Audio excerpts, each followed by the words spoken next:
Dr. Salman, I'll ask you something that, these are very profound arguments we have. A lot of times I feel that, there is a conflict between our logical, rational, scientific brain and then the intuitive brain. And I feel as if with the whole liberal movement and everything is moving towards, everything has to be quantifiable in science. And so if you can prove it via science, then that's good. And if you talk about anything this intuitive, it's kind of shut down. How would you relate that to people going towards atheism? Do you think that there is an intuitive side to believing in God, which is kind of deeply innate, which every human being is programmed with, so to speak, that kind of pushes us towards belief in God, but then the rational side sometimes kind of tells us that no, you have to physically see him in order to believe him. Yeah. How would you kind of... It's a good question. I mean, as Hamza just explained, atheism isn't a rational position, right? There's a few very good articles I recommend people read on Islam 21C. It's very smooth, bro. Very smooth. Farangism. Yeah. One brother, an academic, I think he lives in Sweden. He wrote 2 articles, basically arguing that atheism and the rise of atheism, especially amongst maybe Muslim societies and so forth, is not a theological or an intellectual thing. It's a civilizational issue, right? He argues quite, convincingly that it's not actually somebody who's come to sitting there, a Muslim who's confident in their, skin as a Muslim, who doesn't have some, prior issues and stuff. They're just sitting there, happy Muslim, kind of practicing Islam, and all of a sudden one day they think, oh wait a second, this some logical issue just dawned on me, and it just kind of gets embedded into their heart for no reason. No, these are shubuhat. The reason why shubha is called a shubha is because it resembles a logical argument, but it's not actually a logical argument. It's a specious argument. Yes. Maybe a better translation is. Yeah. So it resembles a logical argument, but there's actually an underlying reason why it gets embedded into someone's heart. If someone wants to come to you and say, you know what, some triangles can have 4 sides, you're just gonna, there's something inside you that's just gonna say this guy's silly, just kind of brush under the carpet.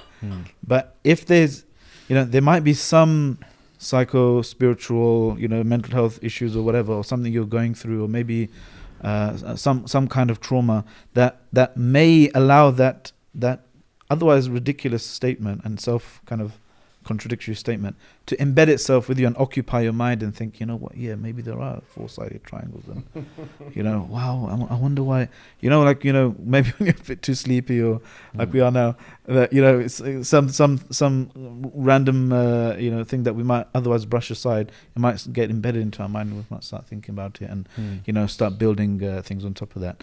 So this is what's the difference between that, something that you'll just brush aside, and something which you will actually, consider and start thinking about, entertain for a while, right? That's why I say to brothers and sisters all the time, beware of stuff that makes sense. Yeah.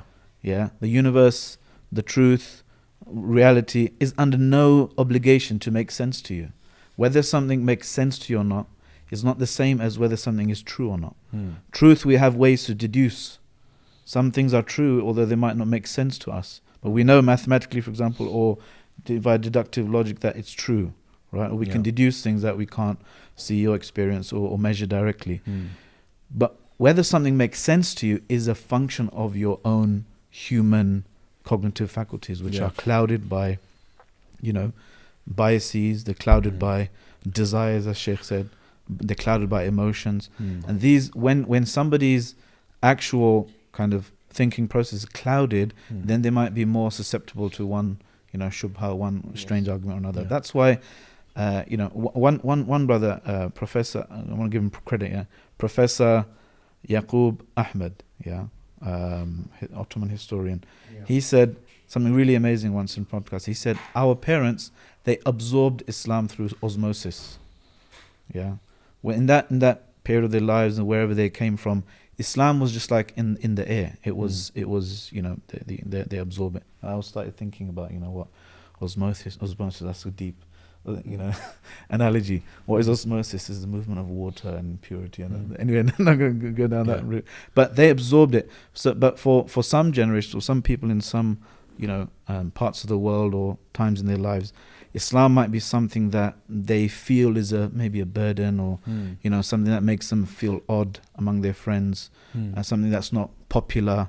These things, whether something's odd, whether something's popular, whether something's accepted socially or culturally, these are functions of human power, human society. So this is a sociological issue, not an intellectual or a logical issue. Whether or not atheism or whatever spreads.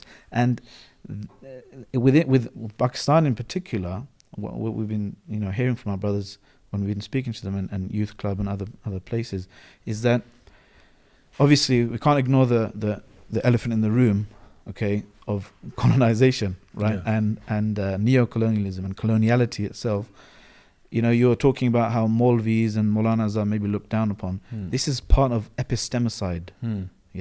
Just like you have genocide, the destruction of the ending of a nasl, a lineage. You have epistemicide, the ending of the intellectual, historical imagination of a people, right?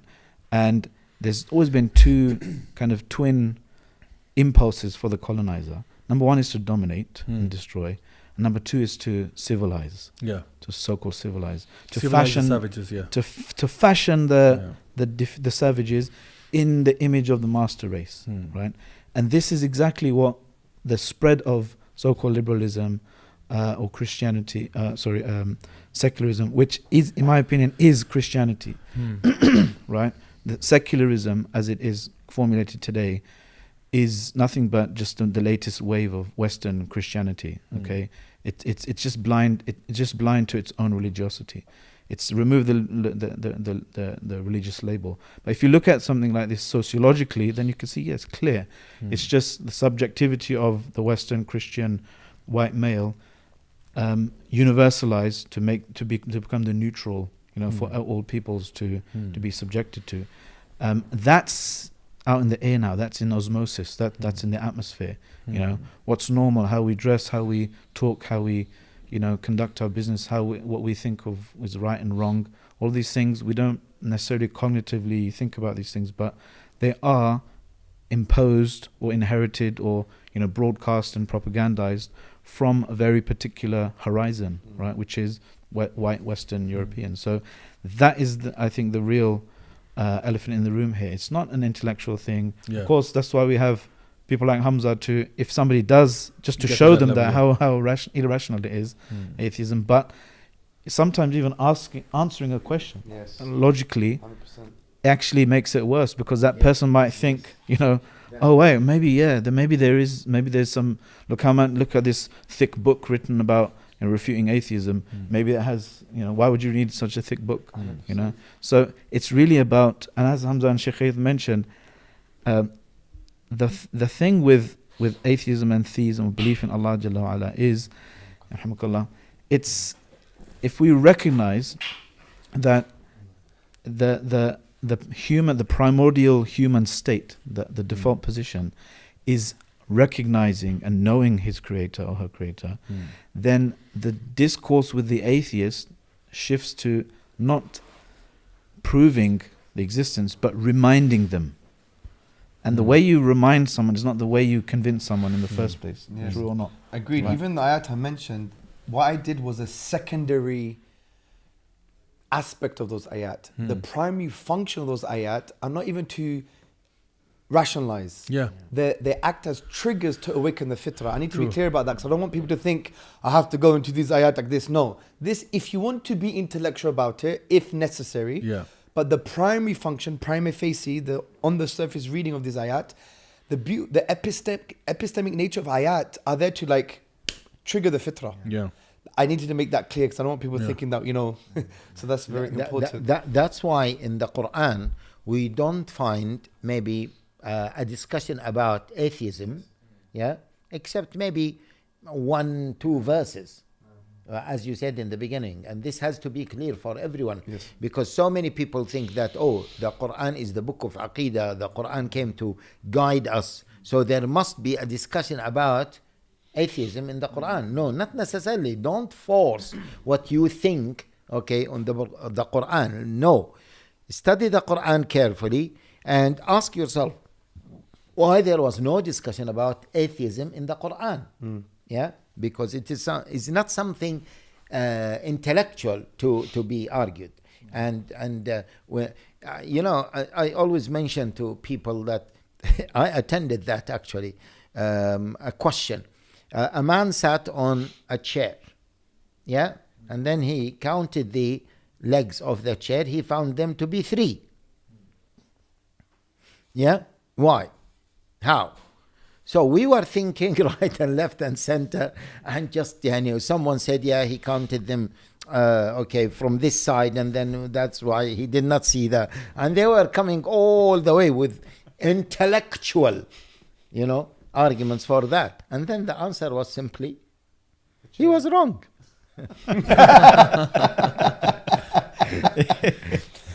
I was thinking maybe the chair just had 3 legs. No, he was wrong. Just simply, see, even you were thinking that, okay, the question must be like a deep question, and there might be some really. Yeah. So this is very, very important. But the young people, sometimes they have these questions and they want to have a very sophisticated answer. Yeah, and then the sophisticated answer, then it will be convincing, because the language is used is a bit sophisticated and is a postmodernism kind of language, and then now I am convinced. While actually atheism, in my view, maybe this is another way of saying what Sheikh Hamza said and Dr. Salman, is just sometimes is an emotional reaction to some incidents the person went through. Yeah, very true. Very true. Yeah, and that's why I dealt with so many brothers, and sisters, but brothers in particular. I will mention why that. Okay, their shubuhat about atheism, by a hug, not sisters. Okay. Thank you for mentioning that, because otherwise it would be a problem. And then, otherwise you'll go down on the Molvi scale. No, I'm talking seriously. By just a hug, 100%. Yeah, and then after the hug, I need to be a peer, because after the hug, they said, Sheikh, something different happened to me. I said, this is my peer power. Allah jumped from my you've gone back up on the scale now. Yes, absolutely. Makes you, but it is just an emotional, way of dealing with an emotional problem, and I would like to clarify to the brothers that we have to understand that there are 2 waves. I need to use some intellectual, sophisticated language, so the people will have to listen to me. Otherwise, if I just use simple language, then people think that. Please, doctor. So I'm a doctor. Of course, exactly. Please, doctor. There is an intellectual wave, aql, and there is what? The emotional wave. Now, atheism is an emotional wave. It might come in some very maybe 0.0001 cases is an intellectual one. But that intellectual one is actually an outcome of an emotional, even it is not purely emotional. So no one he said, let me just study the matter in a very intellectual way, and he calculated it from all angles, and then actually intellectually there is no God. True. No one can do that. So, and no one has done that. So, emotional angle, and we have the intellectual angle. When we answer an emotional question in an intellectual way, we are talking about FM and SM. There is no match. True. That's why I always say, have you seen after a debate, intellectual debate, the atheist said, actually, now I realize that there is a God. La ilaha illallah. Even the answers, Zakir Naik has someone told me, what about Zakir Naik when he met that Christian lady, etc. That lady, she came and she was emotionally ready for the answer. That's why she accepted Islam. Otherwise, she wouldn't accept Islam. And this is what I want to tell parents, because if we want to be, productive, let us talk about the solution. Yeah, in many cases, parents think that atheism is an intellectual one. So, Sheikh, how do I answer the questions of my child? Yeah, we say, first of all, build a good emotional relationship and connection with your child, and believe me, your child will not ask these questions. Yeah, spend more time, emotional relationship. Yeah, and I say with in particular girls. Yeah, I have tweeted in Arabic, not in English, a few days ago, that one kiss, to kiss your daughter, or a mahram to kiss, for example, her older brother or uncle, to kiss her, that will protect her, from maybe shubuhat and doubts and all of these ism for maybe the rest of her life. Allahu Akbar. Sheikh, that's a very profound point. Yeah. Very profound. So of course, why you think that I'm just because Hamza is the big celebrity, he is the only one who will say big points. Sheikh, I want to do beth with you. But Sheikh, we have Lighthouse mentoring, and we've mentored like maybe thousands of hours, and 80 to 90% of the so-called shubuhat, intellectual shubuhat, right? Behind them were just emotional or psychodynamic problems. Honestly, what is that? Emotional or psychodynamic, meaning to do with parenting and so on and so forth. Yeah. But I would even argue this, Sheikh. Atheism is also about one of the diseases of the heart. Yeah. I think it relates to either kibr or ujub. Now, or maybe a combination of both. Because if you look at... Which is an emotional. Yeah, sure. By the 100%. Way, emotional, we are not talking about emotion, we are talking about it from like a scientific perspective. Sure. All what affects human beings, whether hate, love, Yes. all of these are emotional. Okay, good. Arrogance, all of these are the emotions of the human being. So ujub is one of the emotions. So in chapter 18 of the Quran, the man with the two gardens, right?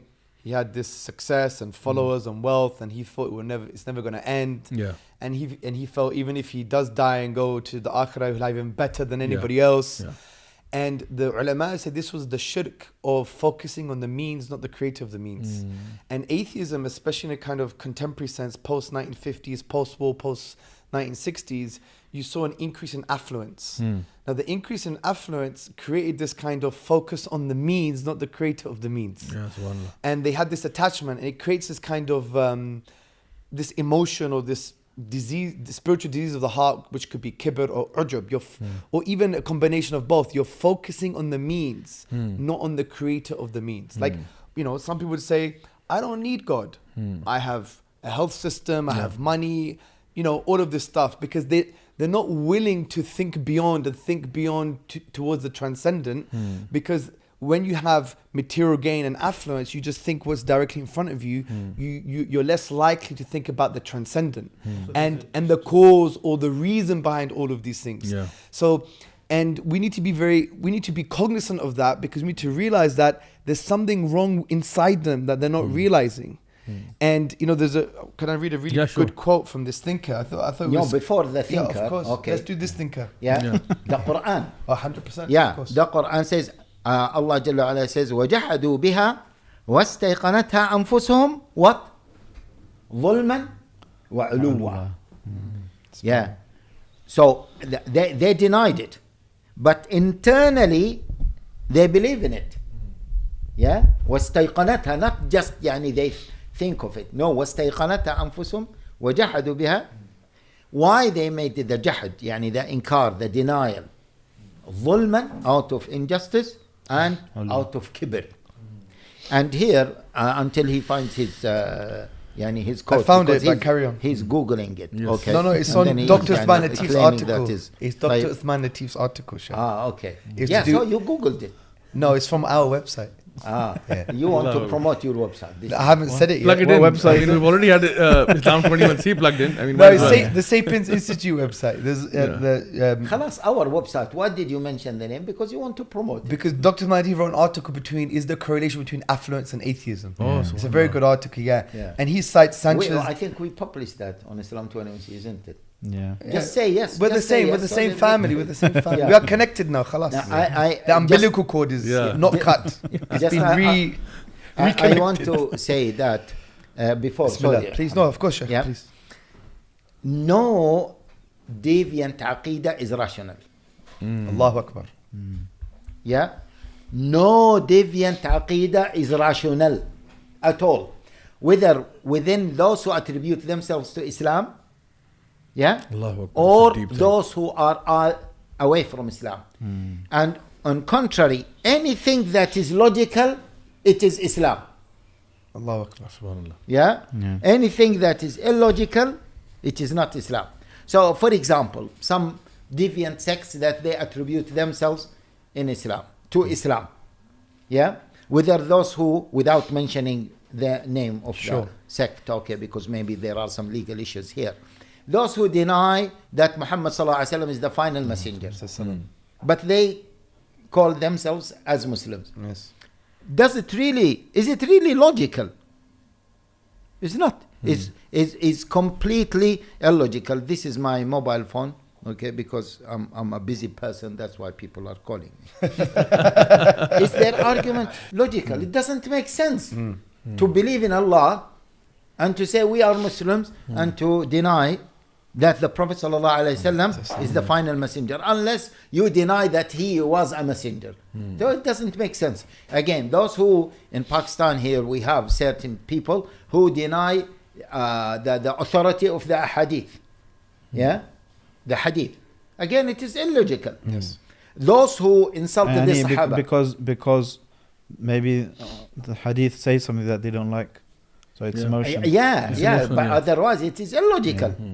Those who insulted the Sahaba of the Prophet ﷺ, they insult the wives of the Prophet ﷺ. Is this rational? No, it is irrational. This is with those who attribute themselves to Islam. Anything other than Islam, whether with all due respect to whoever, or without respect, whatever, to the Christianity, even Christianity, once we talk about Christianity, we are not talking about the original Christianity. We are talking about what? What's the right word to describe it? Corrupted, corrupted, distorted, distorted Christianity. So it is illogical, and same thing with atheism, with all of the ism that we are facing. Yeah, True. Yeah, so but the quote here is from Dr. Uthman Latif's article concerning affluence and atheism, and he cites Sanchez de Toca, who commented, "Affluence and secular culture provoke in consciences an eclipse of need and desire for all that is not immediate." So they look just for the immediate, right? They're not looking for the non-immediate, meaning the transcendent. They reduce aspiration toward the transcendent to a simple subjective need for spirituality and happiness, to material well-being and the gratification of sexual impulses.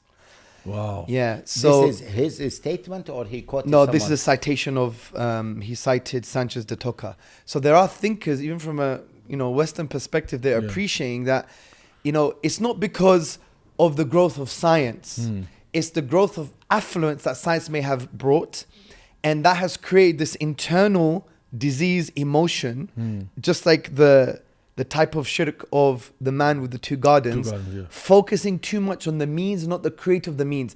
And if you study the Quranic way of thinking, the way the Quran wants us to think, it's to get us to connect the natural phenomena, the references to natural phenomena, to Allah. And there are, you could call it a maqsad or a conclusion or an epistemic goal. Every ayah concerning nature in the Quran, there is a conclusion. Allah has already concluded for us His unicity, He's one, He's worthy of worship, glorify Him, affirm His perfection, be humble towards Him, proof of resurrection, and so on and so forth. There's categories of conclusions. And Allah tells us what state we must be in. The sa'ilin, those who ask questions, yatafakkarun, tadabbarun, albab, those of insight, use your brain, the aql, and so on and so forth. So Allah is telling us to be in a psycho-spiritual cognitive state. We have to be sincere. Allah is already giving us the conclusion, but He doesn't necessarily tell us how to reach that conclusion. He's teaching us and forcing us to think in a Quranic way. Just like algebra, if I say 1 plus x is equal to 3, what is x? 2. It's 20. 2. The atheist may say that. So, two. So that unknown in the middle is getting you to think in a particular way. So when we are in that cognitive psychological state and we know what Allah wants us to conclude and we reflect on nature, it won't make us focus on the natural object on its own. It make us think, okay, no, let's not focus on the means, focus on the creator of the means. Let's focus just on the sun and the moon. What does that entail concerning the transcendent? How it got there, Allah's majesty, power, greatness, His creative agency. That's the type of thinking the Quran. And I believe one of the best strategies against atheism is if they're sincere, you sit them down and you take them through these ayat concerning Allah's creative agency and you say, reflect on this. Let's have a discussion. And I'm telling you, something would happen to them.